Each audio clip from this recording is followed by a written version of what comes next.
ജയേശു.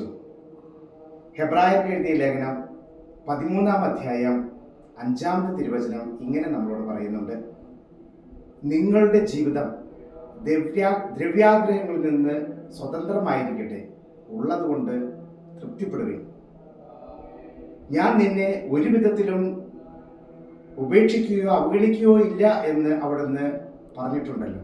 പ്രിയപ്പെട്ടവരെ, ദ്രവ്യാഗ്രഹം എന്തെന്ന് നമുക്കറിയാം. സമ്പത്ത്, സ്വത്ത്, ഇവ കുന്നുകൂട്ടുവാനായിട്ടുള്ള ഒരു മോഹം നമുക്ക് അറിഞ്ഞോ അറിയാതെയോ നമ്മുടെ ജീവിതത്തിൽ വന്നു ചേർന്നിട്ടുണ്ട്. ഇവയാണ് നമ്മൾ ഉപേക്ഷിക്കുവാനായിട്ട്, അതിൽ നിന്നെല്ലാം സ്വതന്ത്രമായിക്കൊണ്ട് ഏറ്റവും സന്തോഷത്തോടെ ജീവിക്കാനായിട്ട് പറയുന്നത്. ഉള്ളത് കൊണ്ട് തൃപ്തിപ്പെട്ട് ജീവിക്കുവാനായിട്ടാണ് പറയുന്നത്. ഈ നോമ്പ് കാലത്തിൽ നമ്മൾക്ക് ഉള്ളത് എന്താണോ, നമ്മുടെ കഴിവായിരിക്കാം, നമ്മുടെ സ്വത്തായിരിക്കാം, നമ്മുടെ എല്ലാ സ്ഥാനമാനങ്ങളായിരിക്കാം, ഉള്ളത് എന്താണോ അതിൽ സംതൃപ്തിയോടെ ജീവിക്കുവാനായിട്ട് സാധിക്കട്ടെ. യേശു നമ്മളോട് അരുൾ ചെയ്യുന്ന വാക്കുകൾ അനുസരിച്ച് ജീവിക്കുവാനായിട്ട് നമുക്ക് തയ്യാറാകാം. കാരുണ്യവാനായ ദൈവമേ, ഈ നോമ്പിൻ്റെ ഈ ദിവസത്തിൽ ഞങ്ങൾ അങ്ങേ പൂർണ്ണമായിട്ടും സമർപ്പിക്കുകയാണ്.